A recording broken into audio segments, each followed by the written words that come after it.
Breaking news Anantapuram జిల్లా తాడిపత్రిలో ఉద్రిక్త పరిస్థితులు నెలకొన్నాయి. ఇవాళ ఒకేసారి ఇద్దరు ప్రత్యర్థులు కార్యక్రమాలు పెట్టుకోవడంతో హైటెన్షన్ నెలకొంది. ఎర్రగుంటపల్లి ఫ్లైఓవర్ వద్ద మున్సిపల్ చైర్మన్ జేసీ ప్రభాకర్ రెడ్డి శివుడి విగ్రహాన్ని ఆవిష్కరించగా ఇదే సమయంలో హైకోర్టు అనుమతితో తాడిపత్రికి వచ్చేందుకు మాజీ ఎమ్మెల్యే వైసీపీ నేత కేతిరెడ్డి పెద్దారెడ్డి సిద్దమయ్యారు. హైకోర్టు ఆదేశాల మేరకు అనంతపురం డీఎస్పీ వెంకటేశ్వర్లును కలిసి పోలీసుల భద్రతతో తాడిపత్రికి బయలుదేరగా అప్రమత్తమైన పోలీసులు 750 మందితో భారీ బందోబస్తు ఏర్పాటు చేశారు.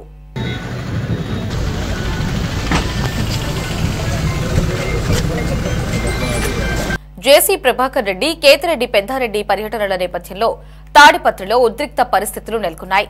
అయితే పెద్దారెడ్డిని అడ్డుకోవడానికి పెద్ద ఎత్తున టీడీపీ కార్యకర్తలు ఎదురు వెళ్లారు. ఇక పుట్లూరు మండలం నారాయణరెడ్డిపల్లి వద్ద ఆయన్ను అడ్డుకున్నారు. దీంతో పోలీసులు ఆయనను తాడిపత్రిలోనికి రానివ్వకుండా అడ్డుకున్నారు. దీంతో పెద్దారెడ్డి నారాయణరెడ్డి పల్లి దగ్గర రోడ్డుపై కుర్చీ వేసుకుని కూర్చున్నారు.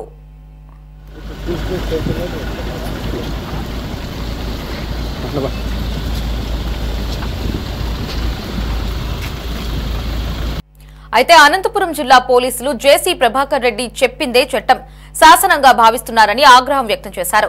శాంతి భద్రతల సమస్య వస్తుందనుకుంటే అదనపు బలగాలు పెట్టుకోమని హైకోర్టు చెప్పిందని, అయినా పోలీసులు లెక్క చేయకుండా జేసీ మాటే వింటున్నారని ఫైర్ అయ్యారు.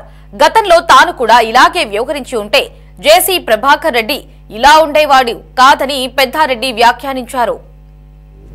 పోలీస్ సెక్యూరిటీ నేను అడిగిండేది కాదు. కోర్టు పోతే కోర్టు ఆర్డర్ ఇచ్చింది. కోర్టు ఆర్డర్ ఇచ్చిన దానివల్ల వాళ్ళు వచ్చి పోతారు.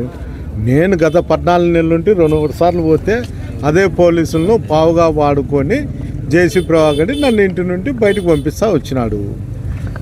దీనికంతా ఏంది? అతను దమ్ముంటే రా, ఇంకోటి ఏంలే. అతను ధైర్యస్తుడు కదా, అతను ధైర్యస్తుడే కదా. వీళ్ళంతా వ్యవస్థనంతా అడ్డు పెట్టుకోవద్దు. మనం రాత్రిలో మా ముసుగులు వేసుకొని ఇళ్ళ మీద రాళ్ళు వేపియాక మనం ఎవరింటి మీద అంటే వాడి ఇంటి మీద వాడు మొగోడే కదా. ఒకసారి కావాలంటే టెస్ట్ చేయించుకో, మన మొగోడో కాదో ఇంకోటో. వాడికి చేతనైతే ఎప్పుడు డేట్ ఇచ్చాడో ఇమ్మను. దమ్ముంటే నేను వచ్చేది ఏంది? వాడు ఆడ కూర్చొని నన్ను రమ్మనేది. ఇప్పుడు ఎస్పీ గారికి చెప్పమను, పంపిండి ఎక్స్ఎమ్మెల్యేను వాళ్ళ ఇంట్లోకి, మీరంతా పోండి అని చెప్పమను. వాడు చెప్పినట్లు ఆడుతున్నారు తప్ప నేను చెప్పినట్టు పోలీసు అధికారులు ఆపుతుంటే ఇట్లా బార్గెట్లు వేసుకొని నన్ను రోడ్డు మీద నేను కూర్చోవాల్సిన అవసరం లేదు, నాకు ఉండాల్సిన అవసరం లేదు. నాకు దమ్ము ఉందో లేదో వాడిని నిద్రలో లేపు అడగండి. ఉలిక్కు పడకపోతే కన్నా నాకు దమ్ము లేనట్లే. వాడు ఉలిక్కు పడితే వాడికి దమ్ము ఉందో లేదో వాడికే తెలుసు. ప్రతిరోజు నా గురించి వాడు మాట్లాడేది, ఉలిక్కు పడేది, రాత్రులు నిద్రలేని రాత్రులు గడిపేది నాకు తెలుసు. వాడు ఒక ప్రోగ్రాం పెట్టాలంటే పొద్దున్నే పలారం ఉంది, ఇంకోటి ఉంది అని 20 సార్లు ఫోన్ చేయాలా. ఇలాంటి నీచమైన సంస్కృతి నాకు రాదు. చేతనైతే నాకు దొంగ తిరుగుడు మాట్లాడేది రాదు. చేతనైతే వాడు కొట్లాడకొచ్చే నేను కొట్లాడతా, రాకపోతే వాని పని వాడు చేసుకుంటాడు, నా పని నేను చేసుకుంటా. ఇప్పుడు చెప్పవను, పోలీసులు అంతమంది వచ్చినారు కదా, పిలుచుకురాండి. ఏంటి కాడ మడిపల్ల రోడ్లో కూర్చోపెడతారు, ఇంట్లో కూర్చోపెట్టండి, నేనే ఎప్పుడోసారి చూసుకుంటాను. వానికి ఆ ధైర్యం లేదు, ఇంకోటి లేదు. నాకైతే అలాంటి పరిస్థితి ఏం లేదు. వానికి 74 ఏళ్ళు ఉంది. నేను ఓరుకుంటే 3 ఏళ్ళకి చచ్చిపోతాడు. చచ్చిపోయే వాంతో నేను యుద్ధం చేసి అనవసరంగా వాడు చచ్చే నేను కేసులు పెట్టించుకొని నేను 3 నెలలు 4 నెలల లోపల వండుకునే దానికన్నా జరిగే పరిణామాలు వాడు చచ్చినాక ఒకసారి ఊహించుకోమను. మా వంశం ఈడ ఎట్లుంటుంది ఏం కథ అని వాడు ఊహించుకుంటే వానికే తెలుస్తుంది. నేను చెప్పాల్సిన అవసరం, నా దమ్ము ధైర్యము వాడు నా గురించి మొత్తం తెలుసు. లేకపోతే వాడేంటి చెప్తాడు? పెద్దారెడ్డి కుటుంబం తప్ప వీళ్ళు రాజకీయాలు ఎవరైనా చేయొచ్చని వాడు శాసించుతాడా మా పార్టీలో? మనకి ధైర్యం ఉంది కదా.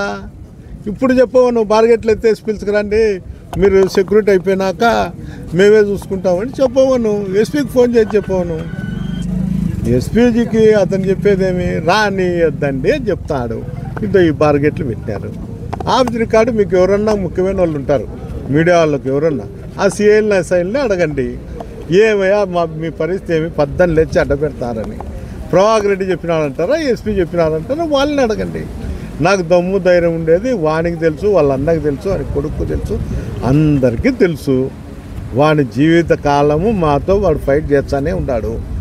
ఏమి కాదు. ఇంతకుముందు పల్లెలలో పెడతాండే వాళ్ళతో ఏడన్నా ఏదన్నా జరిగితే కేసులలో పెడతాండ. ఇప్పుడు వానికి చుట్టుకుంది కాబట్టి పద్దన లేచినప్పుడు నుండి వేరే వాళ్ళకి చుట్టుకోలే, మాకు వానికే చుట్టుకుంది కాబట్టి వానికి దిక్కు తెలిలే. ఏం మాట్లాడతాడు తెలుదు, మతిస్థిమితమే చేస్తాడు.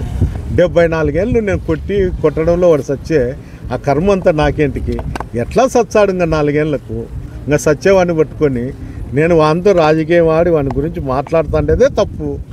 విధిలేని పరిస్థితి, దాంతోనే వాని గురించి మాట్లాడాలా. వాడిని ఉచ్చరించినా కూడా తప్పే. ఏంటికంటే 2-3 ఏళ్ళకి చచ్చిపోయిన ఆ కొడుకుతో నేను మాట్లాడితే అన్నీ తక్కువ వచ్చినా వానికి శ్మశానాల కింద పడినాడు. కూల్చమను ఏమి కూల్చో, నేను వద్దంటానా. వాడిని ఎట్టి పరిస్థితిలో ఏది కావాలంటే అది చేయమను. ఎట్లా కూల్చాడయా? వాళ్ళ ఆయన సొమ్మ? వాడికి నాకేమన్నా ఆస్తి తగరారుండి వాడిని ఏమన్నా జరిగినానా? లేకపోతే వాడు నాకు లెక్కించి నా ఇల్లు కట్టించినాడా? నాకు దాయాది లేడు, వానికి సంబంధము లేదు.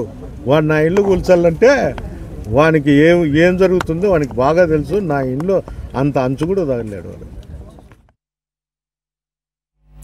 మరోవైపు ఎన్ని కోర్టు ఆదేశాలు తెచ్చినా కేతిరెడ్డి తాడిపత్రికి రావడానికి ఒప్పుకోబోమని జేసీ ప్రభాకర్ రెడ్డి తేల్చి చెప్పారు.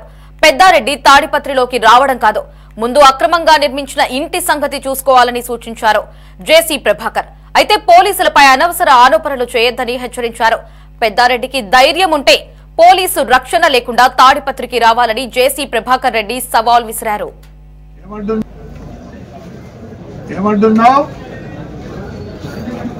నేను మొదటి మాదిరి ఉంటే నాకు ఈ గతి పట్టేది కాదంటాను. నువ్వు యాక్షనిస్టువే, అరయమ్ముతావు, కేసుంది. నేనేం మాట్లాడినా విత్ ద ప్రూఫ్. ఇసుక మీద ప్రూఫ్లు ఉన్నాయి. ప్రతి లేఅవుట్లో డబ్బులు తీసుకున్నావు, ప్రూఫ్లు ఉన్నాయి. ప్రూఫ్తోనే మాట్లాడతా. లాస్ట్కు నీ ఇంట్లో మున్సిపాలిటీ స్థలంలో కట్టిన ప్రూఫ్ ఉంది. సోలార్ భూమినంతా ఆక్రమించుకొని భూములు చేసుకున్నావు. నువ్వు రేపు అడుగు ప్రూఫ్లు పంపి అని అడిగితే నేను పంపిస్తా నీకు. నేను ప్రూఫ్తోనే మాట్లాడతానా? దయచేసి అప్పుడు మాదిరి ఉంటే ఇప్పుడు నీ గది పట్టేది కదా. అప్పుడు చేసుకున్న చేసలకి ఇప్పుడు నీకు గతి పట్టింది. ఊర్లో అసహించుకుంటున్నారు. ఏమనంటే కోర్టు అంటావు. కోర్టు ఆర్డర్, ఇవన్నీ కోర్టు ఆర్డర్లు. అన్ని కోర్టు ఆర్డర్లు చూసుకోండి. ప్రెస్ 100 కోర్టు ఆర్డర్ ఏముంది? చదువు ఎవరో ప్రెస్ వాళ్ళే చదవండి ఒక్కసారి దయచేసి. చదువురారా, చదువు. పైన ఏముంది? Honorable Sri Justice D.V.S.S. Somayadu. High Court Justice. WK number 222. ఒకటి కాదు అయ్యా, ఒకటి కాదు. ఈ పొద్దు నువ్వు ఏదో అంటానా? ఇవన్నీ పెంచులో వచ్చినవి. గవర్నమెంట్ ఆంధ్రప్రదేశ్ పోలీస్ డిపార్ట్మెంట్ ఏంటి బహిష్కరణ 5 ఏళ్ళు బహిష్కరణ. ఏమే నువ్వు ఏంతో మాట్లాడతావు పొద్దున. నాకు ఆర్డర్ వచ్చింది, కోర్టులో ఆర్డర్ వచ్చింది, కోర్టులో ఆర్డర్ వచ్చిందని. హైకోర్ట్ ఆఫ్ ఆంధ్రప్రదేశ్ అమరావతి వాడిని ఊరికి పిలుచుకురాండి అని వచ్చింది. చూస్తారా? అమరావతిది హైకోర్టు. ఏమి ఆర్డర్ వస్తే పిలుచుకుపోయి ఎస్పీ గారికి ఇచ్చినాం. లైన్లు అన్నీ వేసినాం. చూడు ఏమొచ్చింది ఆ పొద్దు. మరి ఆ పొద్దు పంపినదే పోలీసు వాళ్ళు. అంటే నీ కనుసందుల్లో మెలిగినారా పోలీసు వాళ్ళు? ఇవన్నీ ఆర్డర్లే.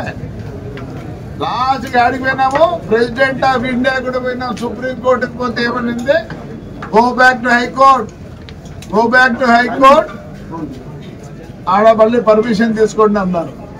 మరి ఆ పొద్దు పోలీసులు నీ చెప్పు చేతుల్లో ఉన్నారా పోలీసు వాళ్ళు?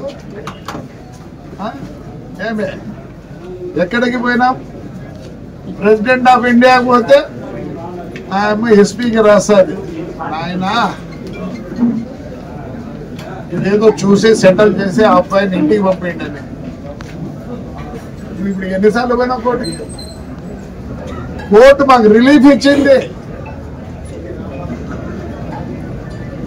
లా అండ్ ఆర్డర్ అనేది ఒకటి ఉంది. కోర్టులో రిలీఫ్ ఇచ్చినా, కోర్టులో అన్ని ఆర్డర్లు ఇచ్చినా లా అండ్ ఆర్డర్ అంటారు. ఈ పొద్దు లా అండ్ ఆర్డర్ నీకును తాడిపత్రి ప్రజలకి, లేకపోతే ఆడవాళ్ళు కూడా నిన్ను వదిలిపెట్టలేదు. ఎన్ని చూపించమంటే ఆర్డర్లు, కోర్టు ఆర్డర్లు అన్ని కోర్టు ఆర్డర్లే. తప్పేం చెప్పండి, ఇవన్నీ కోర్టు ఆర్డర్లే. ఎన్ని 36 కోర్టు ఆర్డర్లు, నీకు ఉండేది 3. ఆ 36 కోర్టు ఆర్డర్లు బేఖాతం చేసివే ఎంపా. ఇదో ఆంధ్రప్రదేశ్ స్టేట్ హ్యూమన్ ఆడ కూడా పోతే ఆడ కూడా ఇచ్చింది. ఆయన పోలీసు వాళ్ళు ఎటు తిరుగు పంపించండి. మరి ఆ పొద్దు లేదే, ఈ పొద్దు వచ్చేది నీకు కోర్టుకు పో, ఉత్తరం లేదు. Law and order, law and order. నీకు ఒకరుగా శత్రువు, తాడిపత్రిలోనే కాదు మొత్తం కాన్స్టిట్యూషన్ లోనే నీకు శత్రువులు. ఏం చేసినావని అసలు ఈ రోజు నీకు నీ మంచులు ఉన్నారు. పోనీ వైఎస్ఆర్ లోని రానియకుండా ఏమైనా పోయినారా? లేదే. ఇవన్నీ అవే గవర్నమెంట్ ఇవన్నీ హైకోర్టు ఆర్డర్లే. ఏది కూడా దాచిపెట్టుకోవాలి. నీకు పంపించమంటే కాపీ పంపిస్తా. ఆల్రెడీ ఇచ్చినా మీ సేల్ జనాలకు, మీ ఎమ్మెల్యేలకు అందరికి కాపీ ఇచ్చిన. పొద్దు నువ్వు ఎందుకు బ్లేమ్ చేస్తారు పోలీసు వాళ్ళని? నువ్వు చేసిన దీనికి ఊరి ప్రజలు 5 ఏళ్ళు బహిష్కరిస్తేవి. మీడియా యాక్ట్ అయిపోయినాక ఏం చేసేవి? అది ఎట్లా నీకు వర్తించదా నాయన తండ్రి? ఆ బుద్ధి నువ్వు పోలీసు వాళ్ళు లా అండ్ ఆర్డర్ అని రానిలే, ఈ బుద్ధి కూడా లా అండ్ ఆర్డర్ అని రానిలే. మరి పొద్దున్న ఎందుకు పొద్దున్న పోలీసులు ఎప్పుడు పెట్టుకుని వస్తున్నారా? ఆ రోజు మేము వచ్చినాం, వీడు వచ్చినాడు. ఇప్పుడు కూడా సిఐఎస్ఐలు ఉన్నారు ఈడ, తీసుకెళ్ళి కర్ణాటక బార్డర్ లో వదిలిపెట్టి వచ్చినారు. ఆ పొద్దు మేము పోలీసు ఎస్కార్తో రాలేదు. రా పొద్దున ఎందుకు పోలీసులు మీకు ఇచ్చారు హైకోర్టు? రా లోడొద్దన్నాడు నిన్న. పొద్దున ఎందుకు పోలీసు బ్లేమ్ చేస్తాను? మేమంతా ఉండలేదా? రా నువ్వే చెప్తావు, మేము 4 5 మంది నువ్వే చెప్తావు. ఇది ఇంకా ఏం కావాలి చెప్పు నీకు? ఎవరివి? ఒక హరిజన మహిళ ఏం చేస్తుంది? ఒక హరిజన మహిళ ఏం చేస్తుంది? జైలుకి పోయించేందుకు విడిచిపెట్టి అంత కష నీకు? అంటే వీళ్ళంతా నీ మీద కష కట్టినారు అనుకోద్దు నువ్వు. ఆ పోతే ఇదే పోలీస్ నాకు ఎన్నున్నా చూడు. అయితే ఇది మా కార్యకర్తలు ఒక్క కేసు పెట్టినాము. మీ కార్యకర్తలు ఎందుకు మాట్లాడుతున్నారు? ఊరికి law and order. You know the meaning of law and order. ఎందుకు ఉంటాయి కదా, ఎంత కోర్టు ఉన్నా ఎంత ఏమున్నా ఫైనల్ ఇస్ పోలీస్. ఎట్లా పంపిస్తావు 5 ఏళ్ళు? ఇసుకే బ్రహ్మాండంగా అమ్ముకుంటువే. ఎవరో వచ్చాడు, పవర్ ఉండింది నా పొద్దు. ఈ పొద్దు అంతగా బాధపడతాను. 5 ఏళ్ళు చెప్పినాడు మా జగన్ అన్న చెప్పినాడు. ఏం చెప్పినాడు? 1.5 సంవత్సరం పోయింది, కళ్ళు మూసుకుంటూ 3 ఏళ్ళు అయిపోతుంది అంటారంటే. అసలు జగన్ జరగాల్సిన పని నిన్న ఎలక్షన్లో ఎందుకు? కుప్పం మున్సిపల్ ఎలక్షన్ ఎట్లా జరిగింది నాయన? అప్పుడే అన్నాడు ఈ చేత చేస్తే ఈ చేత అనుభవించాలి. లేదు స్వామి, ఈ చేత చేస్తే ఈ చేతనే అనుభవించాలి. నిన్ను తాడిపత్రి నేనైతే లేదు, నేను అంత ఇది కాదు. 73 ఏళ్ళు నాకు ఇంకా ఏంటి చెప్పు కష్ట అవసరం లేదు. నువ్వు జవాబు చెప్పాలా తాడిపత్రి జనానికి. ఏం చేస్తారు? వద్దండి నేనేమన్నా, నీకు ఆర్డర్ ఉంది, మాకు లేవా కోర్టు ఆర్డర్, మాకు లేవా కోర్టు ఆర్డర్లు. వాడు ఇంటికి ఒక్కడే వచ్చినాడు, పోలీసు అంతలా చూడరా నేను పెద్ద అది అప్పుడు మాదిరి ఉంటే నువ్వు ఈసారి పోలీసు వాళ్ళు అన్నట్టు నీకేమిచ్చింది ఇవ్వద్దా, ఏమొచ్చింది నీకు ఇవ్వద్దా? 9 గంటలకు వచ్చి పోలీసు వాళ్ళు ఎందుకంటే పొద్దు రానిలే అని మేము వచ్చినాం ఇళ్ళలో ఉంటే కూడా పండగ మారి మళ్ళీ పోతే మళ్ళీ వస్తుంది. మేము ఎప్పుడు దాచిపెట్టుకోలేదు నీ మాదిరి. నాకు గొప్పలు చెప్తావు ఎవరంటే నేను అప్పుడు మాదిరి ఉంటే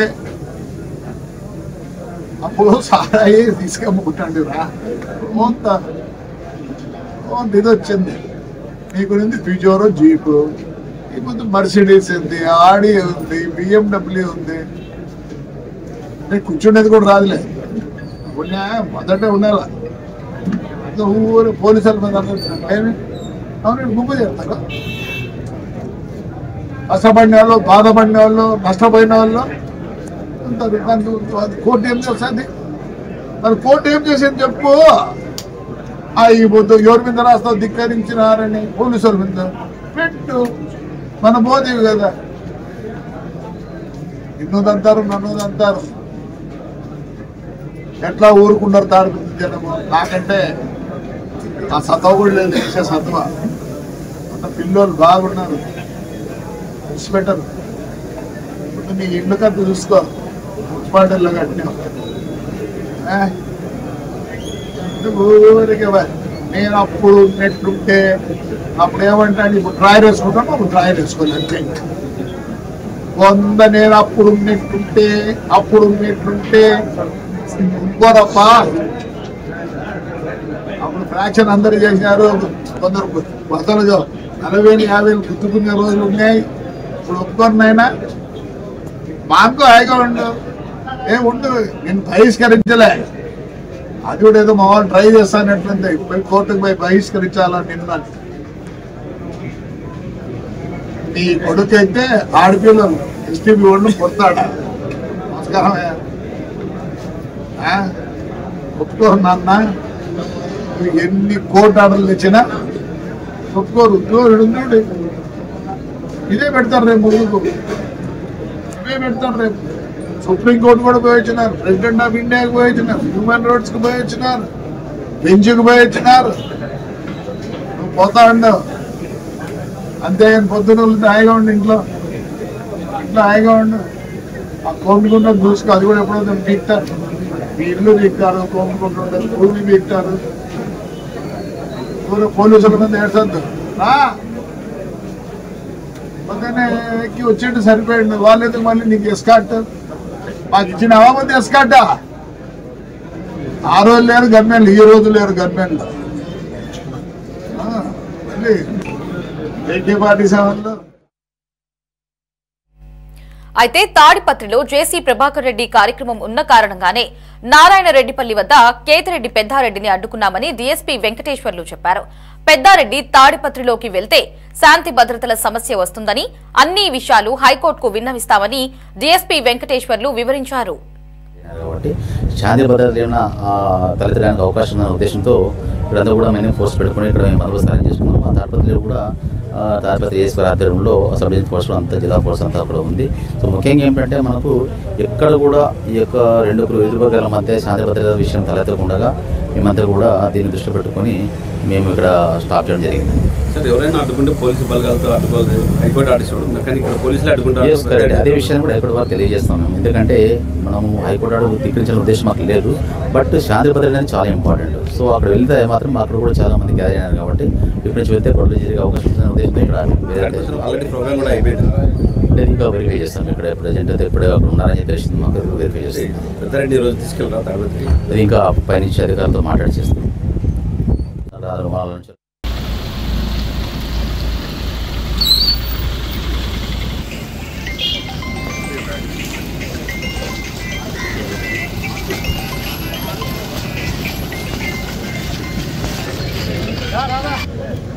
క్రేన్ మెకానిక్ గారు ఎక్కడికి రావాలి.